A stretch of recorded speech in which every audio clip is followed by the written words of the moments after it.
buenos días a todas las personas que nos acompañan hoy en este día en una transmisión más de Cultura de Paz y No Violencia, de parte de nuestra directora, la doctora Leonor Maldonado Mesa, quien se disculpa por no podernos acompañar. Le damos la bienvenida a estas dos personas que nos traen un tema muy interesante, quienes nos van a hablar de qué es Hayas. Por lo pronto le paso la voz a mi compañera Roselena, quien nos leerá una breve semblanza de estas dos invitadas.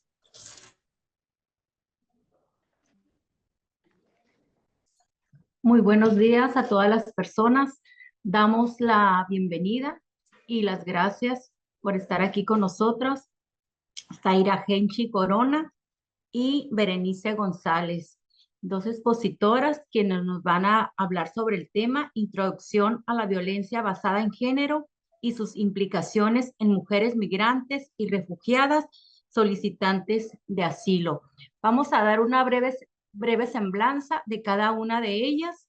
Zaira Genchi Corona, ella es licenciada en psicología por la Universidad Autónoma de Baja California y por la Universidad de Congreso en Mendoza, Argentina.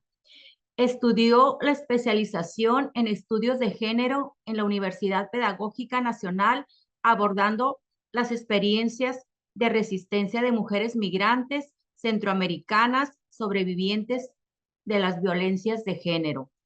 Cuenta con estudios en trata de personas, protección integral de los derechos de niñas, niños y adolescentes en contextos de movilidad humana y en posturas críticas en la psicoterapia y psicología ética. Cuenta con experiencia laboral en centros de reinserción social con personas privadas de su libertad, además de trabajar con mujeres en situación de violencia de género, certificándose ante el Consejo Nacional de Estándares de Competencia. Actualmente trabaja en Hayas con población sobreviviente de violencia por razones de género, desplazada interna, solicitantes de asilo en Estados Unidos, con personas solicitantes de la condición de refugio y con el reconocimiento de refugio en México. Bienvenida, Zaira. Vamos a dar una breve semblanza de nuestra expositora también, que es Berenice González. Ella es originaria de la Ciudad de México, egresada de la Facultad de Psicología de la Universidad Nacional Autónoma de México. En el 2008 comenzó su trabajo comunitario como voluntaria desde el programa de intervención en crisis por la Universidad Autónoma de México. Posteriormente trabajó en instancias gubernamentales como la Dirección General de Igualdad y Diversidad Social y DIF, atendiendo población vulnerable. En el 2013 trabajó como subcoordinadora de atención clínica, atendiendo a personas afectadas por exposición en el centro administrativo Pemex. En el 2014 se integró a Médicos Sin Fronteras como referente a la unidad psicosocial en México, enfocada a fortalecer a los equipos de trabajo y colaborar con las intervenciones en salud para la prevención de Chagas en Pochutla, atención a población migrante en Ixtepec, temas de violencia en Guerrero y la normal de Ayotzinapa. Se incorpora a partir de agosto del 2024, se incorpora como coordinadora del programa de género y violencia basada en género, en donde acompaña a los equipos que brindan gestión directa a los casos de sobrevivientes de violencia de género al norte y sur del país, de nuestro país. Damos la bienvenida a nuestras dos grandes expositoras y adelante. Gracias. Vamos a compartir la presentación para iniciar con ella. Hasta ahí, no sé si ya se logre proyectar. Ya se ve. Muy bien. Bueno, mi nombre es Zaira. Voy a iniciar presentando quiénes somos, para qué organización trabajamos, qué hacemos y los objetivos de esta presentación. ¿Sí? Y también nos acompaña Berenice, quien también va a continuar con el contenido de este tema. Y bueno, Hayes es una organización internacional con más de 130 años, ubicada en varios países en el mundo. Sí, y sus principales funciones es que ofrece protección a personas refugiadas, población en contextos de movilidad humana, de personas quienes se encuentran en peligro, ¿sí? Y contamos con varios programas para proveer justo esta protección integral para las personas. Estamos ubicadas en varias localidades de México. Como podemos ver acá, estamos en las fronteras norte. Es en Tijuana, en Mexicali, en Nogales y en Juárez. Y también en Reynosa, en Matamoros, Tamaulipas y al sur de México, en Palenque y en Tapachula también. Y contamos con 4 áreas importantes. La primera es el área de protección legal. Tenemos un área donde hay abogadas y abogados que ofrecen orientación legal al respecto de temas migratorios. Estamos nosotras también en el área de género y violencia. Tenemos también un área de salud mental y apoyo psicosocial y un área de trabajo social. Y bueno, para entrar en materia, en estas violencias que viven particularmente las mujeres migrantes, solicitantes de la condición de refugio o personas ya con la condición de refugio, vamos a centrarnos en estos objetivos. Vamos a presentar un panorama introductorio de estas violencias por razones de género, los tipos, las modalidades y estas implicaciones que dejan las violencias, particularmente en mujeres en contextos de movilidad humana. Y también es importante como objetivo conocer información relevante de mujeres, niñas, adolescentes y población LGBTIQ+, que han sido desplazadas por la fuerza. Y también nos parece importante identificar el contexto que favorece, que produce, que reproduce estas distintas formas de violencia que viven especialmente las personas en contexto de movilidad humana, para que finalmente estas herramientas, esta información, favorezca esta capacidad de prevención, de identificación y respuesta a las violencias por razones de género. Sí. Y bueno, nos parece importante, antes de entrar con todo este contexto de las violencias, que identifiquemos, que tengamos muy presente que cuando hablamos de movilidad humana, hay diferentes condiciones que grupos de personas pueden vivir y empezamos a diferenciar estos conceptos que pareciera que podemos generalizar, ¿no? Tenemos el concepto de personas refugiadas, personas migrantes y personas desplazadas internas. Y a lo largo de esta conversación vamos a estar utilizando estos conceptos. Nos parece importante aclarar que una persona o varias personas refugiadas son aquellas que se encuentran fuera de sus lugares de origen, de sus países, por motivos de persecución, ¿no? Y temor a regresar, a volver a su país de origen y que requieren la protección internacional de un segundo, de un tercer país. Es importante recalcar que las personas que se encuentran en esta condición de ser refugiadas, tienen estas razones fundadas de persecución. Sus vidas, las de sus familias, se encuentran en riesgo y no pueden regresar a su país. A diferencia de una persona migrante, quienes, por ejemplo, son de otros estados, de otras ciudades, son migrantes, ¿sí? Y son personas que de manera voluntaria buscan mejores condiciones socioeconómicas en alguna ciudad, en algún país, ¿sí? Pero puede regresar a su país si así lo desea, a diferencia de una persona refugiada. Muy bien. Y también tenemos esta otra diferenciación de personas desplazadas internas, aquellas que aún no han cruzado alguna frontera, están huyendo dentro de su propio país, tal es el caso de México, ¿no? y que también se encuentran en estas condiciones de razones fundadas, de persecución, de huir por el peligro que corre en su integridad y sus vidas. Sí, entonces nos parece importante que esta diferenciación quede muy clara y que hay que aprender a reconocer, ¿no?, estas distintas categorías o definiciones. También nos parece importante reconocer que en México existe la Comisión Mexicana de Ayuda a las Personas Refugiadas, que es la COMAR, y que en México la COMAR enuncia algunos motivos por los que las personas pueden solicitar la condición de refugiadas acá en México.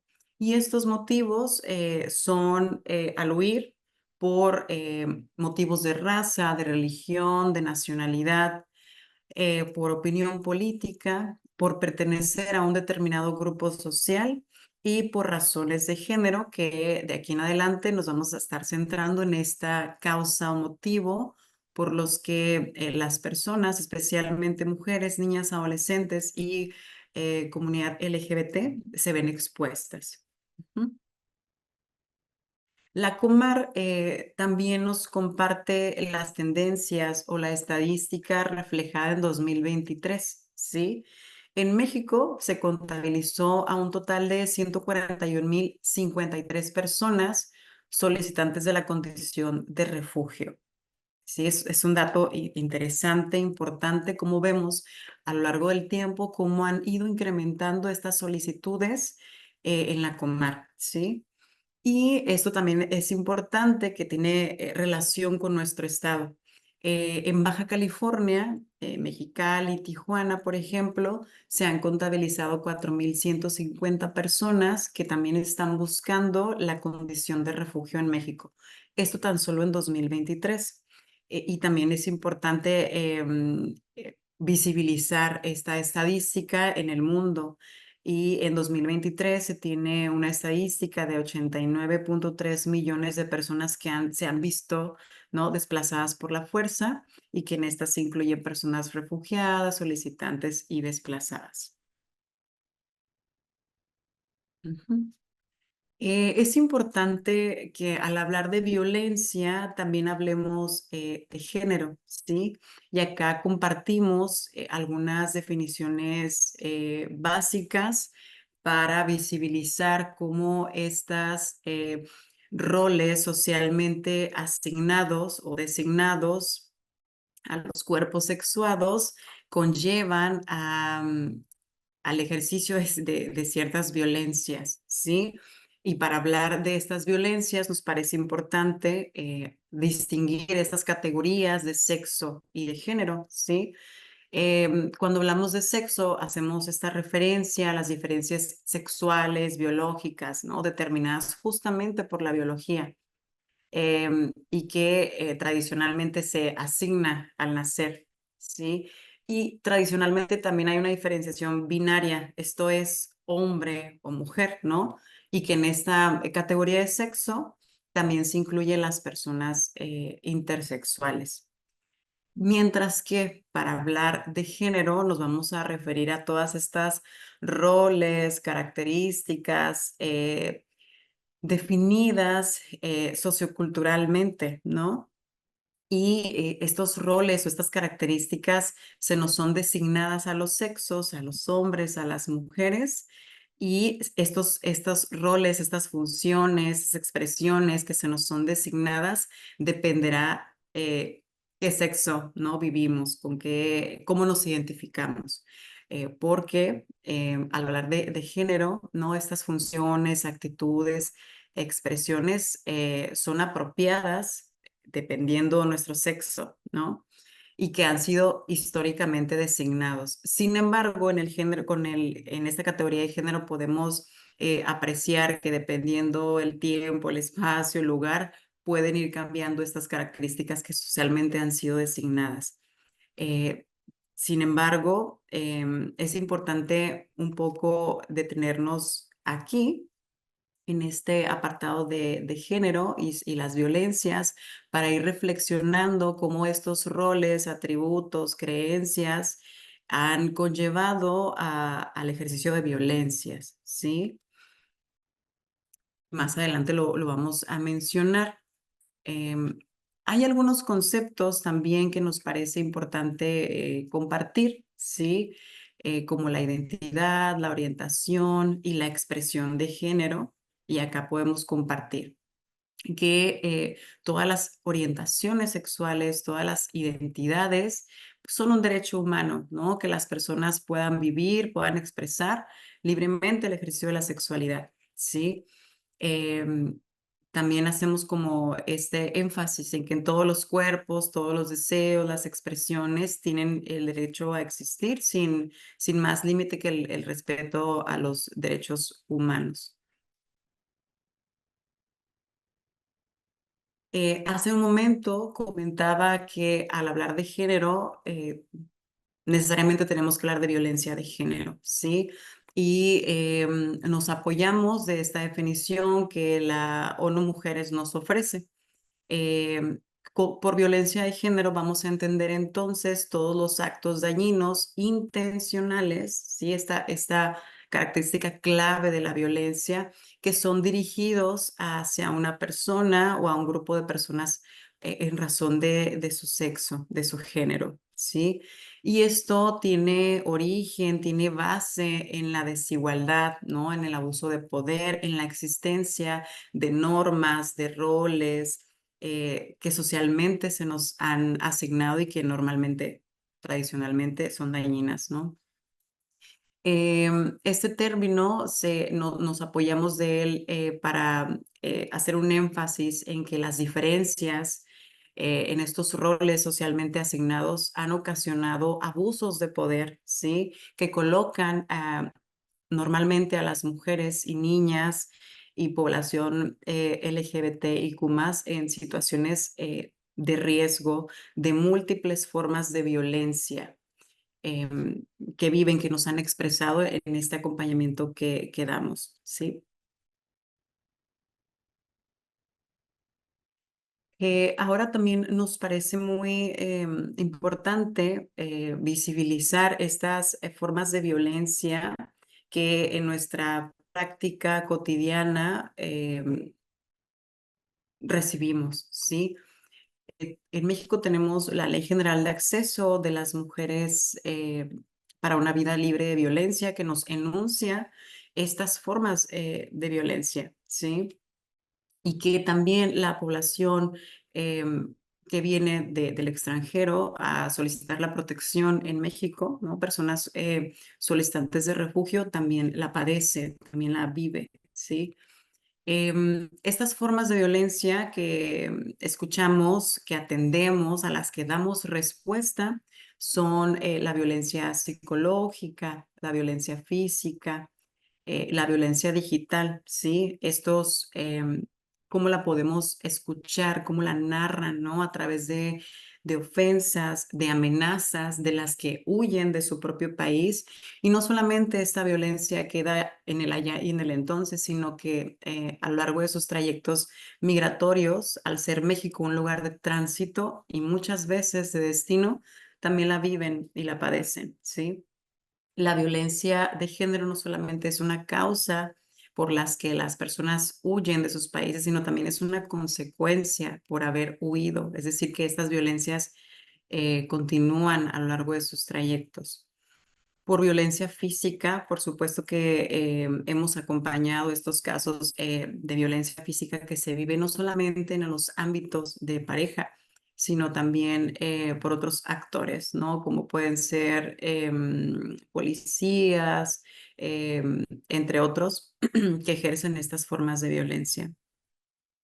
La violencia también digital la podemos encontrar en estos espacios, ¿no? En redes en los que las personas todavía se ven expuestas a recibir estas formas de violencia. Lo digital, ¿no? Por ahí lo mencionan, lo virtual también es una realidad, ¿no? También afecta, se vuelven a vivir o revivir estas afectaciones a nivel emocional, a nivel psicológico, que si bien no hay una marca visiblemente, ¿no? En la que pareciera que la violencia sí se legitima, ¿no? Sí se acepta, pero hay otras afectaciones a niveles emocionales o psicológicos. También en estas narraciones, en estos acompañamientos que hacemos, encontramos en muchas de las ocasiones las violencias económicas y patrimoniales, ¿no? Por ejemplo, un ejemplo muy frecuente es cuando las mujeres que huyen de sus países de origen, ¿no? De Centroamérica, por ejemplo, nos encontramos que se ven limitadas al no poder salir sin una documentación, ¿no? Y que además se encuentran acompañadas de sus hijas, hijos e hijes. Por ejemplo, ¿no? Hay una limitación para poder salir de mi país, de Guatemala, de Honduras, y no cuento con las actas de nacimiento de mis hijos y de mis hijas. Entonces, ¿cómo voy a poder cruzar una frontera si no cuento con documentación básica, identificación básica que me permita cruzar alguna frontera o trasladarme incluso a otra ciudad? ¿Sí? Y que también se ven limitadas totalmente en este ámbito económico para poder huir, ¿sí? Para poder salir sin recursos básicos, ¿sí? Como lo es el dinero. O que muchas veces también se ven limitadas a ejercer este derecho a trabajar, ¿sí? O que les limitan, ¿no? Sus recursos económicos. Y esto lo observamos, por ejemplo, en muchas de las ocasiones en el ámbito de pareja, esta violencia económica en el ámbito de pareja o en el ámbito laboral, que más adelante también se van a exponer estos ámbitos donde ocurren las diferentes formas de violencia, ¿sí? Y también observamos esta violencia vicaria que se ejerce a través de las hijas, de los hijos, para ocasionar em, este daño a las madres normalmente, ¿sí? No sé si hasta acá hubiera como alguna interacción, si no la dejamos al final para poder continuar y al final hacemos este intercambio entre el público y desde acá. Ujú. Gracias, Aida. Ay.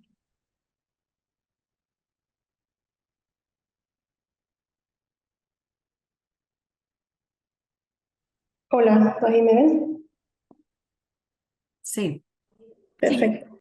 Bueno, pues continuando con lo que comentaba mi compañera Zaira, pues también hay en estos tipos de violencia diferentes modalidades de violencia. ¿Qué son las modalidades? Básicamente van a ser los ámbitos de ocurrencia de estas violencias que ya explicaba mi compañera Zaira. ¿En dónde se puede dar? Puede ser en el ámbito laboral, político, comunitario, institucional, escolar o familiar. Si nos vamos más al ámbito familiar, por ejemplo, este va a tener que ver más con los actos abusivos de poder o incluso de omisión intencional o dirigido contra la persona que es agredida, pues ya sea físicamente, patrimonialmente, económicamente, sexualmente, etcétera. Y tiene justo la característica que se da dentro del ámbito familiar. Este puede ser particularmente por parte de alguna persona que tiene un vínculo de índole familiar, que puede ser la persona tutora, por ejemplo, que tiene alguna relación afectiva con la persona sobreviviente y particularmente está muy cerca de la familia. Por otro lado, la violencia institucional van a ser más los actos u omisiones de las y los servidores públicos que van a discriminar o que tienen como resultado obstaculizar o impedir el ejercicio de los derechos humanos de las mujeres, así como el acceso a disfrutar, por ejemplo, de las políticas públicas, y que estas van a estar destinadas justamente a atender, a sancionar o erradicar como la violencia. Dentro de la violencia en el trabajo y en la escuela, en estos ámbitos caben los actos o omisiones ejercidas en abuso de poder por personas que tienen un vínculo laboral o porque son profesoras de la persona agredida, independientemente del tema de la relación jerárquica, y esto lastima la autoestima, la integridad, la libertad de la persona, incluso la igualdad. De igual modo, constituye violencia en el trabajo, por ejemplo, la negativa a contratar a la persona que ha sido agredida cuando ha expuesto alguna situación de violencia o incluso el no querer respetar su permanencia.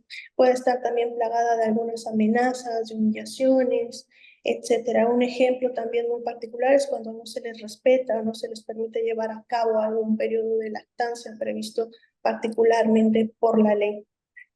La violencia en la comunidad van a estar más ligadas a los actos que pueden ser ya sea desde el ámbito individual o desde el ámbito colectivo que transgreden los derechos fundamentales de las mujeres en el ámbito público y propician su denigración, su discriminación o la marginación.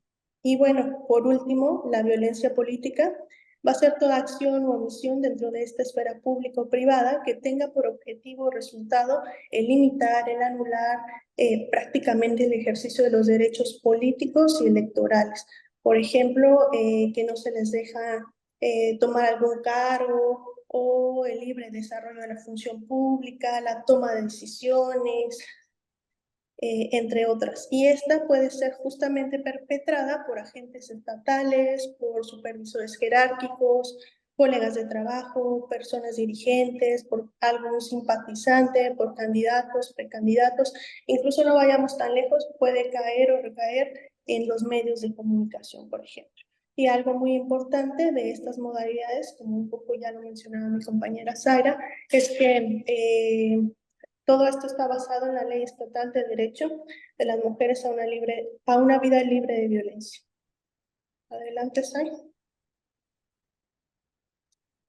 Y bueno, pues ¿cuáles son las causas, las consecuencias de esta violencia? Pues esta violencia puede tener implicaciones físicas, sexuales, psicológicas o sociales. Dentro de estas, en las físicas, pues tiene que ver todo lo relacionado en el cuerpo y ahí nos podemos dar cuenta de cómo impacta. ¿Por qué? Porque la persona puede traer fracturas, contracturas, dolores a nivel articular, muscular, incluso, por ejemplo, cuando llega a haber muchos golpes en la zona de la cabeza, puede haber como toda esta parte más de dolores de cabeza, incluso un daño neurológico o incluso también como toda la parte de llegar a alguna discapacidad. En cuanto a la parte sexual, acá vamos a tener todo un tema de mutilación genital, en donde desde algunas culturas es una forma de que prevalezca como toda la parte de la virginidad en algunas jóvenes o adolescentes. Toda la parte del impacto también en la fertilidad, las complicaciones en el parto, las infecciones de transmisión sexual u obstétricas.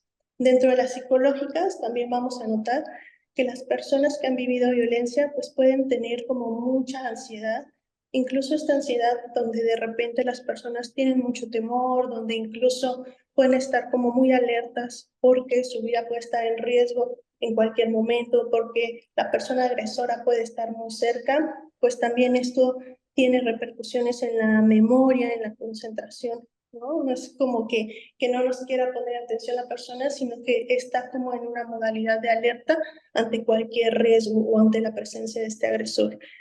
Asimismo, hay todo un tema de depresión, hay un tema de afectación en la autoestima, porque esta depresión y esta disminución en la autoestima, porque normalmente es muy minimizada la persona, ¿no? Y esto también se vuelca en la misma inseguridad que puede traer consigo y también puede presentar estrés postraumático. Y bueno, la última, la parte social, donde también vemos esta esfera que se ve muy afectada, en donde la persona pues tiende a relegarse, a aislarse totalmente, a sentirse estigmatizada, hay una pérdida de empleo, hay afectaciones en los hijos, en las hijas. Pensemos en cómo se desarrollan a veces los hijos en estas relaciones violentas de los padres y donde particularmente ya hablaba también Zaira, ¿no? De esta violencia vicaria, por ejemplo. Hay toda una disminución también de la capacidad económica. Adelante. Esto es como desde estos ámbitos como muy generales, pero también qué pasa con las personas LGBT y más que se encuentran en contexto de movilidad o se encuentran desplazándose. Pues algo muy importante es también tener el foco de atención de lo que viven ellas y ellos porque particularmente pues llegan a estar expuestos a actos de tortura, violencia extrema, hay detenciones ilegales o arbitrarias solo por el hecho de tener una orientación sexual diferente, hay un uso o abuso excesivo de la fuerza, toda la parte de la estigmatización donde también de alguna forma se les relega o incluso se tienen actos correctivos para desafiar como justamente bueno, porque los miran como que están desafiando estas normas de género, lo que parecería este patrón heterosexual, ¿no? Que tenemos ahí como muy normalizado. También tenemos como todo el sometimiento a tratamientos correctivos, ¿no? Como lo son las terapias de conversión, las cuales buscan como el cambio de orientación sexual, toda la parte de la negación de los derechos humanos a reunirse, ¿no? A la libertad de expresión, a poder ser como quienes son, ¿no? O quienes somos, como desde esta expresión de género también, a la información, también la discriminación en el ámbito laboral, ¿no? En donde también cuántas personas también son rechazadas porque son identificadas con una orientación sexual diferente, toda la parte de la salud también, donde se relega incluso la educación, ¿no? Donde pues acá algunos jóvenes, algunos adolescentes, ¿no? Que se integran a estos sistemas educativos, donde también viven algunas situaciones de bullying. Adelante. Y bueno, todo esto que hemos venido hablando de la violencia tiene que ver con un ciclo, el ciclo de la violencia, ¿no? En la pareja. Como vemos aquí, el ciclo de la violencia está trazado en 4 etapas o en 4 fases.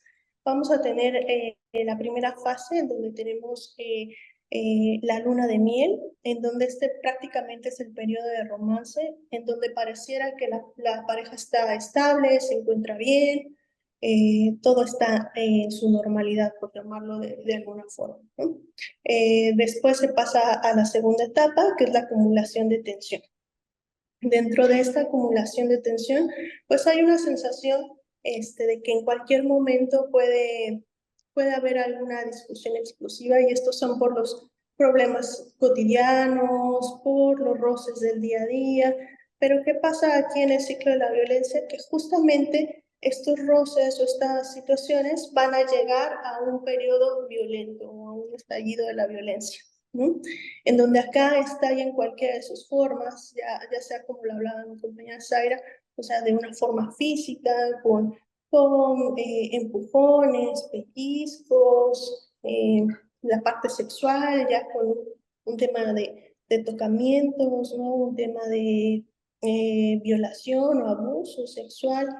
Y una vez que estalla la violencia, justamente pasamos a la cuarta parte del ciclo, en donde ya hay un temor a la pérdida de la relación y en donde acá la persona agresora normalmente hace promesas de cambio, que esto que pasó en la etapa 3 nunca más va a volver a pasar, que incluso se justifican diciendo de prácticamente es que tú me haces enojar, es que tú tienes la culpa de que yo me ponga así y por eso explota de esta manera, ¿no? En donde en estas promesas de cambio también se acompañan de cierta manipulación, en donde se ofrecen regalos, dinero, incluso llega a haber relaciones sexuales para salvaguardar como un poco ahí la integridad de esta pareja y volver a seguir funcionando y volver a iniciar este ciclo, ¿no? Nuevamente viene la luna de miel, el periodo de romance y vuelve así a continuar repitiéndose este ciclo. Y algo muy importante es que, por ejemplo, en este ciclo, Leonora Walker, que es quien habla de esta conceptualización del ciclo de la violencia, nos comenta que la violencia aumenta de forma cíclica o en una espiral ascendente. ¿Qué es esto?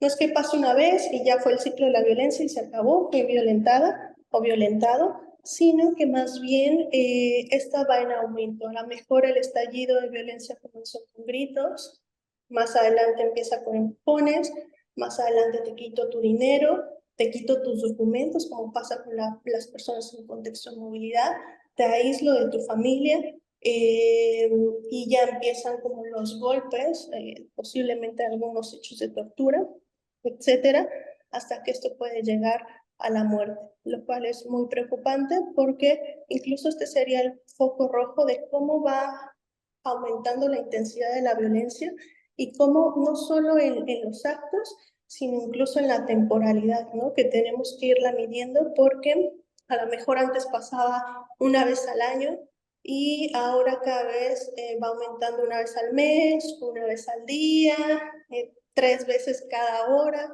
Entonces, ojo, porque este va a ser también como nuestro termómetro para saber y darnos cuenta que la violencia solo va a ir incrementando y es muy difícil que ya que está en unos niveles tan altos pueda cambiar o disminuirse a como era desde hace años. Entonces, que este pueda ser también nuestro semáforo. Y bueno, vamos a pasar a la siguiente actividad, nos gusta mucho, es de mitos y realidades. Les voy a hablar de algunos mitos adelante y les voy a decir qué es la realidad de estos mitos.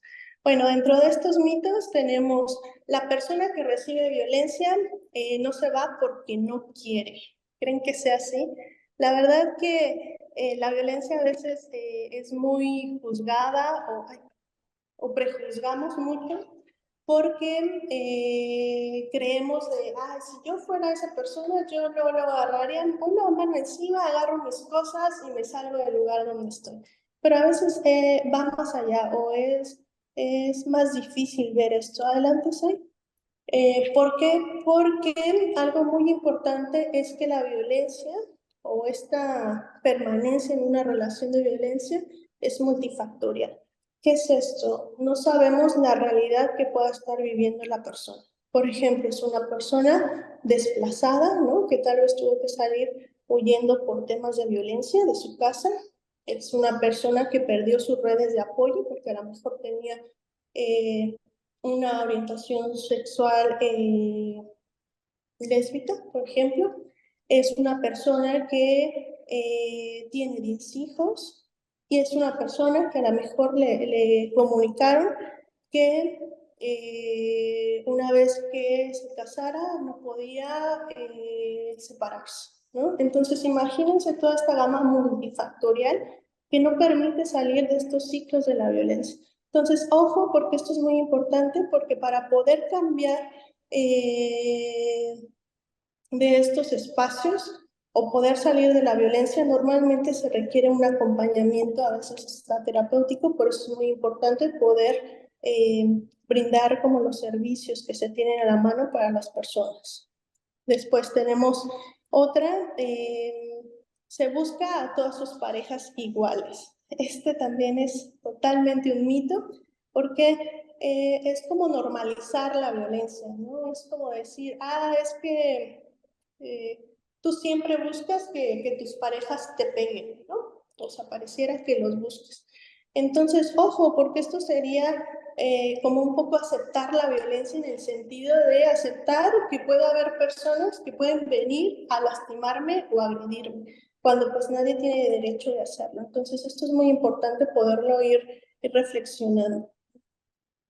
Adelante, Sai. Otro de los mitos. Algunas personas, entre ellas las mujeres transgénero, prefieren prostituirse. Esto de repente lo hemos escuchado mucho, lo hemos visto mucho, ¿no? Pero la verdad es que, adelante, Sai. La verdad es que las personas transgénero tienen muy pocas posibilidades de elegir el trabajo en el cual quieran desarrollarse. Así tengan los estudios, así tengan las habilidades para desarrollar esa actividad. Son pocos los lugares donde se da un acceso a las mujeres transgénero para acceder a este tipo de trabajos. Entonces, ¿qué pasa?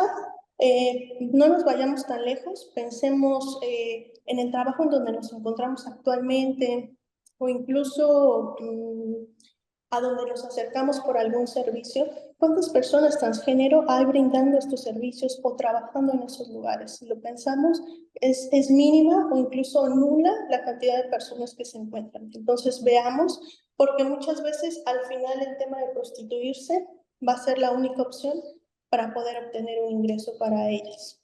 Entonces, bueno, Otro de los mitos, la población LGBTIQA+ está confundida o enferma. Esto también totalmente un mito, porque imagínense que mi elección de orientación sexual sea una enfermedad. Imagínenselo desde ahí. Entonces, obviamente no es una enfermedad mental, ni mucho menos, simplemente es elegir la forma en que yo quiero vincularme afectivamente con las demás personas.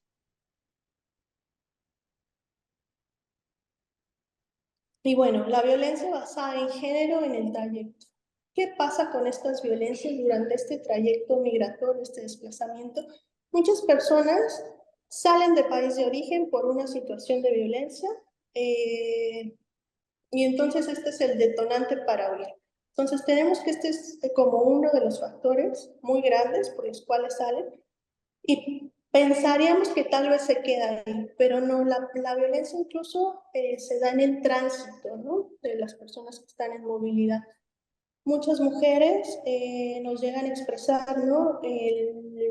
Yo antes de salir de mi país de origen, llámese Honduras, Guatemala, etcétera, ya traigo algunos métodos anticonceptivos, un poco dando por hecho que durante la ruta pueden vivir alguna situación de violencia sexual. Entonces es una forma o medida de protegerse, pero ya incluso hasta pareciera muy normalizada, ¿no?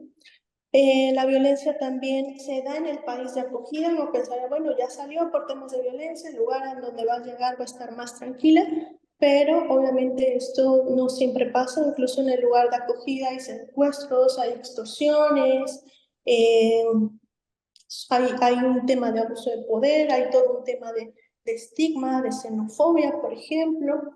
Y bueno, ni pensar en el retorno, porque si yo agarro y salí por un tema de violencia o un tema de desplazamiento forzado, incluso, imagínense, mi vida va a correr riesgo si yo retorno al lugar donde estaba viviendo violencia de inicio. Entonces, ojo, porque dentro de estas violencias, pues vamos a tenerla en toda la parte del tránsito migratorio, en la salida, país de acogida y retorno, y puede expresarse con agresiones sexuales, con secuestros, extorsiones, negación de la atención médica, negación de los servicios de salud, negación del trabajo, ¿no? A causa de la orientación sexual, como lo hablábamos, del estigma, la discriminación, la trata de personas. Y bueno, ya también para ir cerrando, porque ya también nos hemos excedido un poquito, ya nada más pensar el tema de la violencia basada en género, cómo está ligada a un tema de violaciones de derechos humanos, cómo la violencia basada en género no respeta barrera social, edad, nacionalidad o económica, cómo afecta la salud, la dignidad, la seguridad y la autonomía e incluso causa repercusiones en la salud física y mental de las personas sobrevivientes o en riesgo. Pensémoslo, acá dejábamos un poco esta imagen de la derecha. Pensemos que de cada 3 mujeres que están viendo este Facebook, una de ellas ha vivido alguna situación de violencia física o sexual. Imagínense el número tan elevado o tan alto de las cifras que tenemos. Entonces, bueno, para irlo pensando e ir también mitigando y disminuyendo estos temas de violencia. Adelante, sí.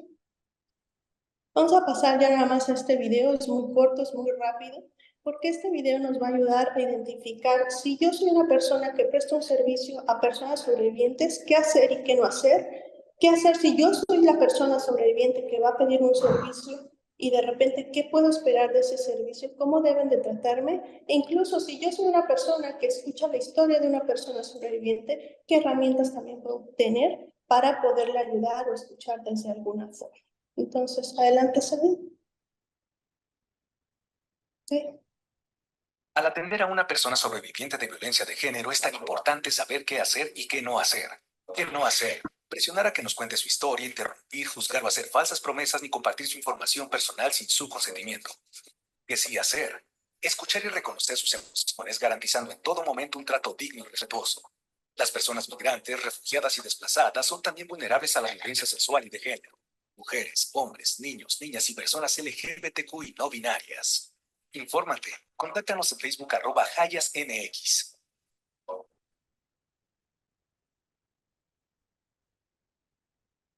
Y bueno, pues gracias por el video, gracias por estar presentes. Igual si habría alguna duda, comentario, sugerencia, aportación, son bienvenidas y agradecemos mucho el que nos hayan invitado por parte del Instituto Municipal de la Mujer de Mexicali. Y bueno, gracias por haber asistido a esta presentación.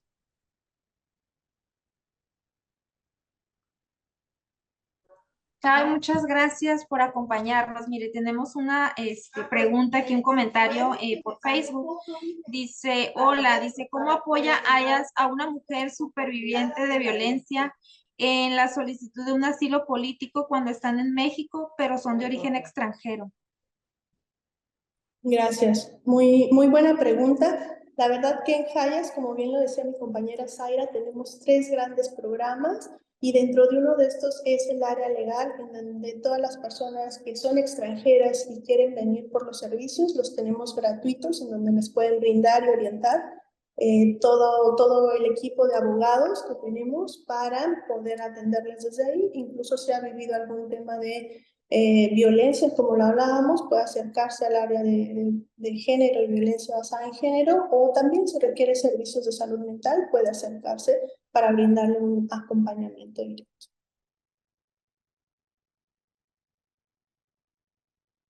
Sí, muchísimas gracias. ¿Alguien más? Buenos días. Este, acá estamos atendiendo el tema. Como saben, esta conferencia, mi nombre es Leonor Maldonado Mesa. Estuve aquí a un lado escuchándola, directora del Instituto de la Mujer. Y pues un gran placer a Sara y a Berenice que nos hayan compartido estas experiencias, ¿no? Para acá, para Mexicali, y todas las actividades que la violencia de género y las implicaciones en mujeres migrantes, refugiadas y solicitantes de asilo nos han proporcionado. Yo les agradezco muchísimo esta información y la verdad nosotros como Instituto de la Mujer para el municipio de Mexicali y como una instancia del ayuntamiento nos damos cuenta de todas las necesidades que tenemos, ¿no? Y los servicios que hemos requerido y como instancia municipal, pues hemos trabajado muy de cerca con ustedes en diferentes temas, ¿no? Tanto del tema del asilo como el tema de todo tipo de violencia. Y la verdad, cuando se hace conjunción de esfuerzos, se logran muchos trabajos y muchas tareas. Pues yo les agradezco muchísimo. No sé si hay alguna pregunta por parte de nuestro público, comentarios. Elena, si quieres comentar, tú, Elena, es nuestra abogada jurídica, le toca atender mucho este tema. No sé si quieras comentar algo, Elena. Sí. No rebote el sonido. Ya. Bueno, pues antes que nada, felicitaciones, chicas, por su gran trabajo. Sabemos que es un granito, ¿verdad?, de arena en todo este mar de circunstancias que imperan, pues no solamente en nuestro país, sino en todo aquel lugar que es frontera, ¿no? Para todas aquellas mujeres que son supervivientes de violencias, pues tanto que vienen huyendo de sus países de origen como aquella violencia que sufren durante ese transcurso de su migración hasta donde pretenden pues cruzar hacia los Estados Unidos. Nosotras aquí, como bien lo dijo nuestra directora, pues trabajamos muy de la mano con AYAS y también con la Organización Internacional de Migraciones, ya que constantemente nos llegan usuarias pues de otros países solicitando los apoyos, ¿verdad? Entonces, ¿qué hacemos? Pues canalizarlos inmediatamente a estas instituciones para que nos puedan brindar esa asesoría profesional que ya ustedes tienen en el tema. Entonces, pues agradecerles ante todo su colaboración y que vamos a seguir trabajando mientras hay Instituto de la Mujer y pues apoyar a paisanas, a nuestras mismas migrantes, y que ellas sientan la seguridad de que pues no están solas, ¿verdad? En ese trayecto que ellas tienen. Es cuanto, muchas gracias. Al contrario, a ustedes, gracias Marilena, Gisela, por justamente creo que algo que hace el cambio es el trabajo colaborativo, ¿no? Interinstitucional, en donde más allá de ver quién hace desde sus trincheras de forma diferente, nos unimos y con eso pues favorecemos, como bien dicen, a personas desplazadas de forma interna o incluso también personas que vienen desde otros países. Gracias. Sí, pues muy bien, muchas gracias y como dijo mi colega Elena, estamos acá para ayudar, para apoyar. A la brevedad vamos a subir le voy a pedir a Gisela que les comparta el YouTube, porque realmente es una herramienta muy poderosa de información y vamos a seguir, evidentemente, ¿verdad? Tenemos otros programas pendientes y agradecerles infinitamente, ¿verdad? Esta información. Si tienen otro comentario, pues ahora sí que Gisela, si no hay más comentarios, perdón, adelante. Muchísimas gracias y nos vemos en la próxima. Un abrazo. No olviden Hasta seguirnos luego. en Muchas redes gracias. sociales, Facebook Gracias. y YouTube. Gracias, hasta luego. Hasta luego.